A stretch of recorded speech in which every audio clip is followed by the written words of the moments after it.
नमस्कार, स्वागत है आपका बोलता हिमाचल पर। आज है 18 मार्च 2024 और हिमाचल प्रदेश की आज की सबसे बड़ी खबरें हम आपके लिए लेकर आए हैं। हमेशा की तरह आप इस वीडियो को लाइक कर दीजिएगा। चैनल पर नहीं जुड़े चैनल को आप सब्सक्राइब जरूर करें। पेश है आज की सबसे बड़ी खबरें।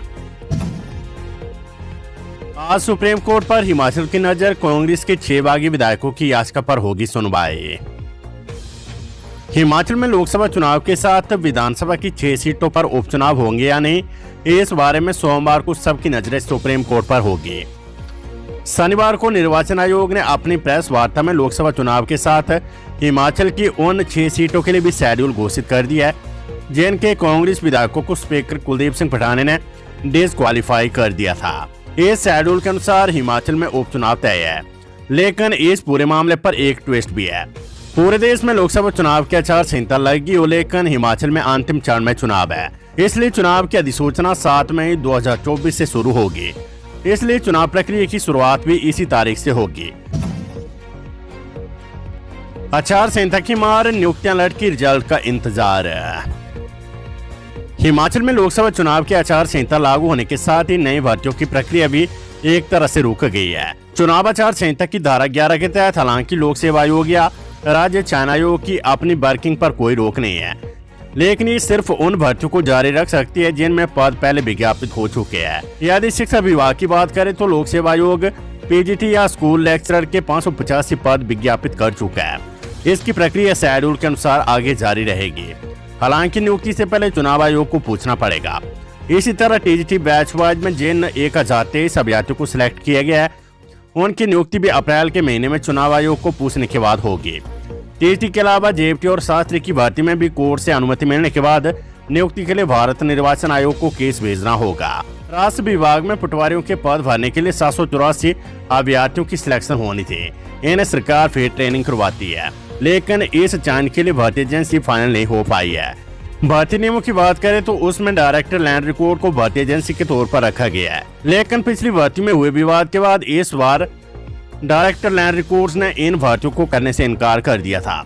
इसके बाद कार्मिक विभाग ने पटवारी की भर्ती को भी हमीरपुर कर्मचारी चयन आयोग के दायरे में डाल दिया था। वे आयोग भी भांग हो गया, अब उनकी जगह राज्य चयन आयोग है, लेकिन कार्मिक विभाग ने अभी राज्य चयन आयोग के दायरे में इस पद को नहीं दिया है। इस कारण पटवारी का चयन भी अब जून के बाद ही होगा। हिमाचल में कांस्टेबल के 1226 पद भरने के लिए पुलिस भर्ती की प्रक्रिया भी लोकसभा चुनाव के आचार संहिता में फंस गई है।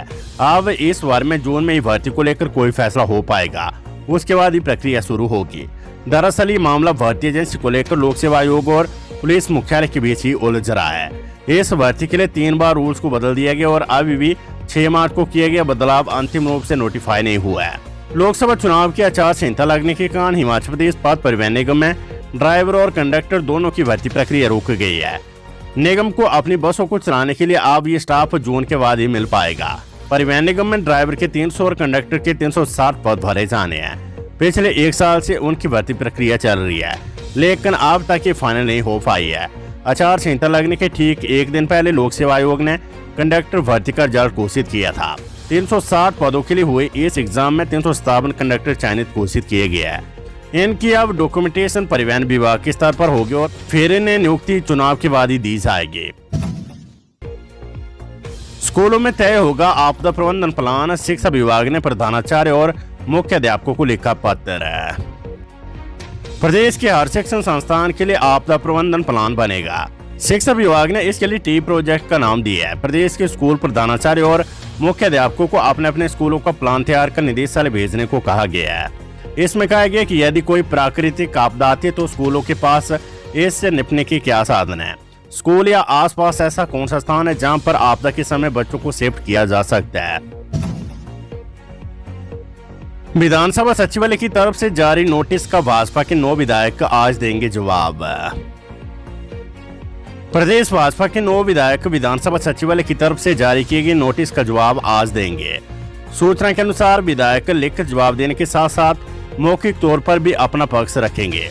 विधानसभा सचिवालय की तरफ से बीते दिनों कांग्रेस विधायक अजय सोलंकी की एक शिकायत पर भाजपा के 9 विधायकों इंदर सिंह गांधी, विपिन सिंह परमार, विनोद कुमार हंसराज, सतपाल सिंह सत्ती, दीपराज, त्रिलोक जम्वाल, लोकेंद्र कुमार व सुरेंद्र शौरी को बीते दिन नोटिस जारी किए गए थे।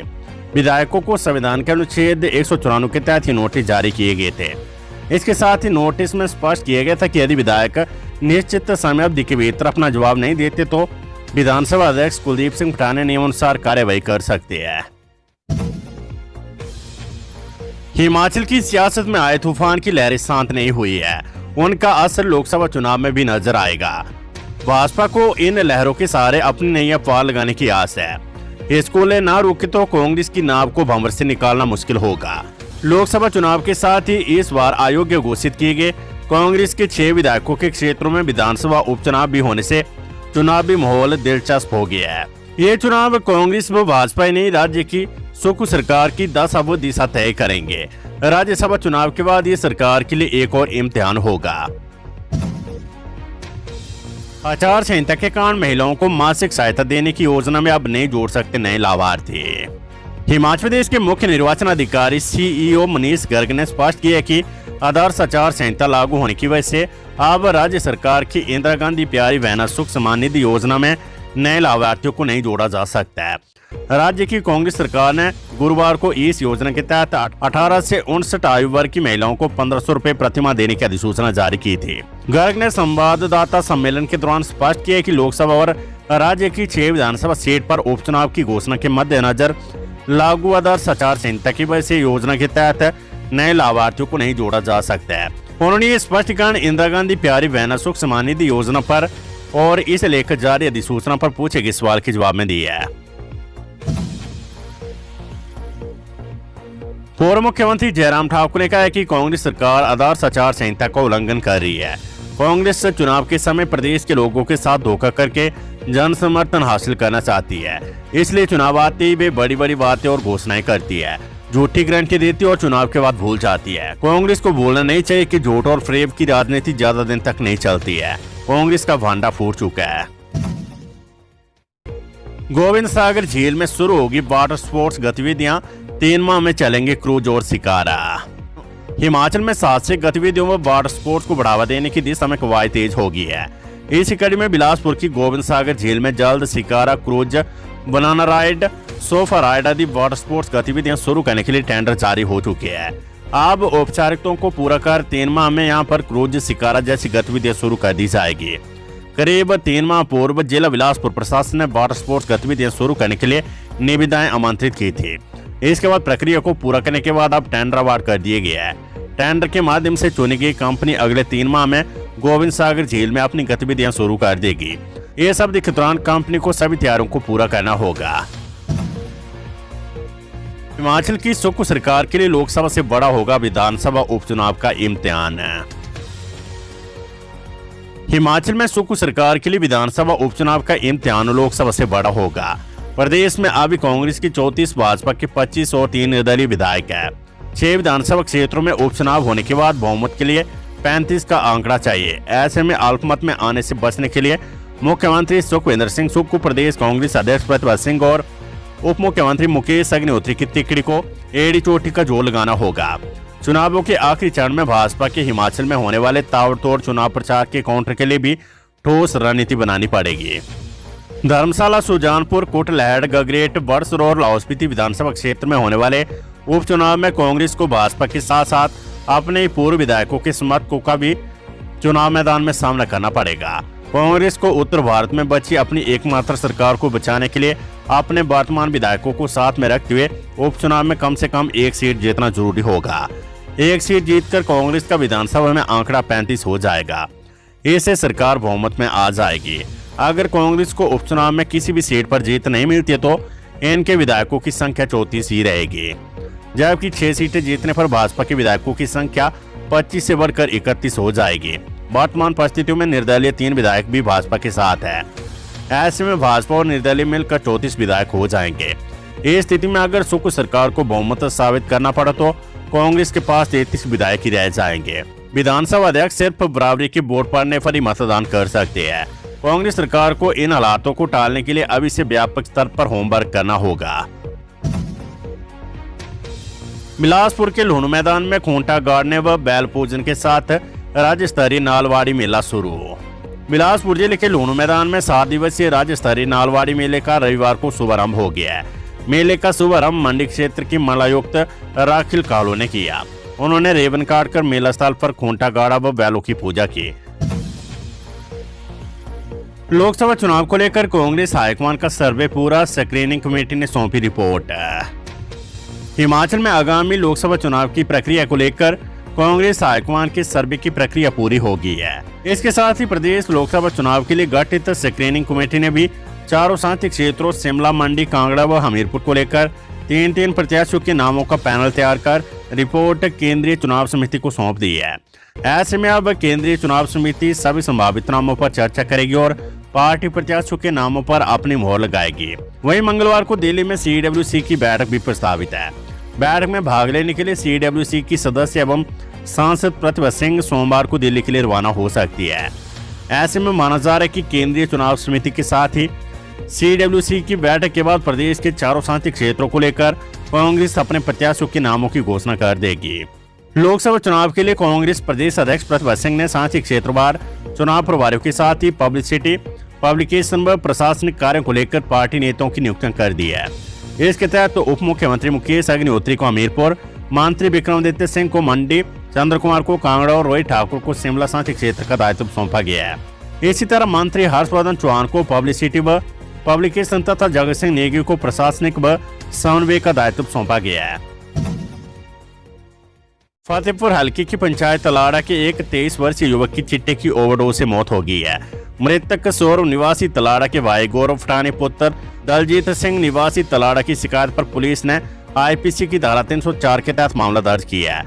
ये पहले ये मामला धारा 176 के तहत दर्ज किया गया था। हिमाचल प्रदेश में अगले 3 दिन मौसम साफ रहेगा। 21 मार्च से मौसम में बदलाव आने के आसार है। गर्मी बढ़ते मैदानी राज्यों के पर्यटकों ने हिमाचल का रुख करना शुरू कर दिया है। हिमाचल के मैदानी क्षेत्रों में भी पारा बढ़ना शुरू हो गया है। ऊना का अधिकतम तापमान 30.2 डिग्री पहुंच गया है। मौसम विभाग के अनुसार सोमवार से बुधवार तक प्रदेश के मध्यम और निचले इलाकों में मौसम साफ रहने का पूर्वानुमान जारी किया है। हालांकि सोमवार और मंगलवार को उच्च पर्वतीय इलाकों में कुछ स्थानों पर बारिश और बर्फबारी का पूर्वानुमान है। नूरपुर जिला पुलिस ने नशा तस्करों के खिलाफ सख्त अभियान शुरू किया है। इसी कड़ी में पुलिस ने पंजाब के एक बड़े नशा तस्कर को दबोचा है, जो कि हिमाचल के युवकों को चिट्टा सप्लाई करता था। नशा तस्कर की पहचान जितेंद्र उर्फ टिंकू निवासी दीनानगर पंजाब के रूप में की गई है। DSP विशाल वर्मा ने मामले की पुष्टि की है। कुल्लू के काजूखाड़ के पास बोलेरो कैंपर पलटी, 1 की मौत, 8 घायल। के तहत जगत खाना की तरफ जारी एक बोलेरो कैंपर काजूखाड़ के पास पलट गए, जिससे एक व्यक्ति की मौत हो गई जबकि 8 लोग घायल हो गए हैं। घायलों को कनेरी अस्पताल लाया गया, जहां उनका उपचार किया जा रहा है। जानकारी के अनुसार सड़क पर फिसलन होने के कारण हादसा पेश आया है। पुलिस ने चालक के खिलाफ मामला दर्ज किया है। गाड़ी में बिजली बोर्ड के कर्मचारी सवार थे, जो कि बिजली की लाइन को चेक करने के लिए निकले थे। मनाली में महिला की संदिग्ध परिस्थितियों में मौत, मायका पक्ष ने ससुरालियों पर लगाया हत्या का आरोप। कुल्लू जिले के मनाली में एक विवाहिता की संदिग्ध परिस्थितियों में मौत का मामला सामने आया है। मृतका की पहचान यंजना उर्फ अंजू, उम्र 27, पत्नी समीर शर्मा के रूप में की गई। बताया जा रहा है कि महिला ने फंदा लगाकर खुदकुशी की है, लेकिन मायका पक्ष ने बेटी की हत्या का आशंका जताते हुए ससुराल पक्ष के खिलाफ पुलिस में शिकायत की है। वहीं मनाली पुलिस ने शिकायत मिलने के बाद विभिन्न धाराओं के तहत मृतका के पति और सास ससुर के खिलाफ मामला दर्ज कर छानबीन शुरू कर दी है।